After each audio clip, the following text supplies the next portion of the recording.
విశాఖ చేపల రేవు నుంచి సముద్రంలో వేటకు వెళ్లి గల్లంతైన 6 మత్స్యకారుల కోసం గాలింపు చర్యలు కొనసాగుతున్నాయి. జూలై 1న ఫిషింగ్ హార్బర్ నుంచి 7 మత్స్యకారులు సముద్రంలోకి గంగవరం పోర్టు వైపుగా చేపల వేటకు వెళ్లారు.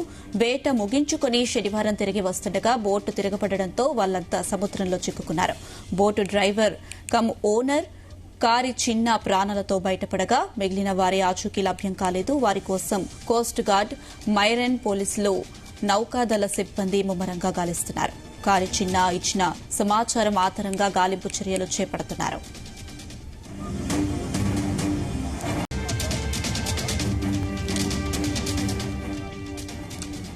విజయనగరం జిల్లా భోగాపురం మండలం ముక్కాం గ్రామానికి చెందిన బోటు యజమాని కారి చిన్న, సీతోడు చిన్నయ్య, అప్పలరాజు, గరగయ్య, చిన్న అమ్మోరు, భీమిలి మండలం నాగమయ్యపాలెంకు చెందిన బండియ్య ఉపాధి కోసం ఆయా గ్రామాల నుంచి వచ్చి విశాఖ పాతనగరంలోని జాలారిపేట జబ్బర్ తోటలో నివసిస్తున్నారు. వీరందరూ ఈ నెల 1న 83వ నెంబరు బోటులో విశాఖ చేపల రేవు నుంచి వేటకు బయలుదేరారు.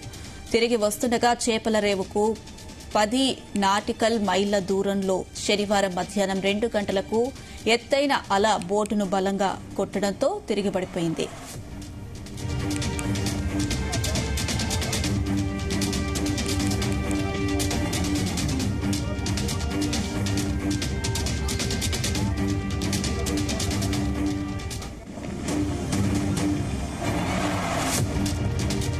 ఏడుగురు మత్స్యకారులు తిరగబడిన బోటును పట్టుకుని రాత్రి 9 గంటల వరకు సాయం కోసం ఎదురుచూశారు.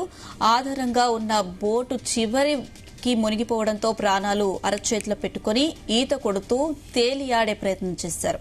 ఇంతలో పోర్టు యాంకరేజ్ పాయింట్లో ఉన్న యూనివర్స్ వెల్త్ అనే మర్చెంట్ నౌక కనిపించడంతో నలుగురు దాని వైపుగా వెళ్లారు. సమీపంలోకి వెళ్లిన బోటు యజమాని కారి చిన్నాను నౌక సిబ్బంది రక్షించగలిగారు. గల్లంతైన మత్స్యకారులను రక్షించేందుకు అధికార యంత్రాంగం అన్ని విధాలుగా సహాయక చర్యలు ప్రారంభించింది. చివరిసారిగా వచ్చిన సిగ్నల్స్, బోటు ప్రయాణించిన దిశ ఆధారంగా గాలింపు చర్యలు చేపట్టారు. బోటు యజమానిని రెస్క్యూ చేసిన చోట పలుమార్లు పరిశీలించినా ఎవరి ఆచూకీ దొరకలేదు.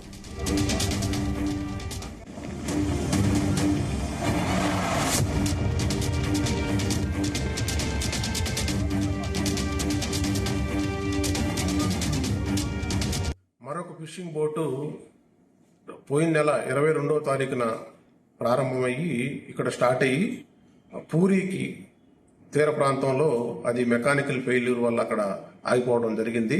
సో దాదాపుగా 6 రోజుల ముందు నుంచి కూడా వాళ్ళు ఆ బోటు ఇంజిన్ ఫెయిల్ అయిపోవడంతో అక్కడ సముద్రంలోనే ఉన్నారు.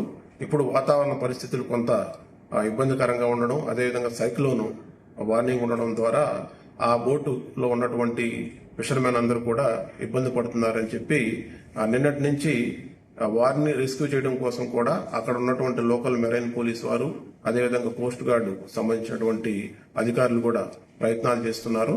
దానిలో నిన్న ఆ పక్కనే ఉన్నటువంటి ఒక విశాఖపట్నం సంబంధించినటువంటి ఫిషింగ్ బోట్లోకి ఈ 10 మంది కూడా ఆ బోట్లోకి వెళ్లడం జరిగింది.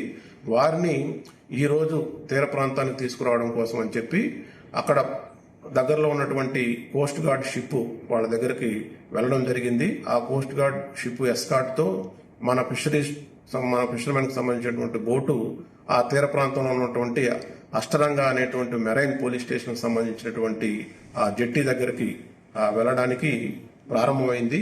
దాదాపుగా 11:30 ఆ ప్రాంతంలో అది ఆ ప్రాంతానికి రీచ్ అవడానికి దాదాపుగా సాయంకాలం 4-5 గంటల ప్రాంతంలో రీచ్ అవుతుంది.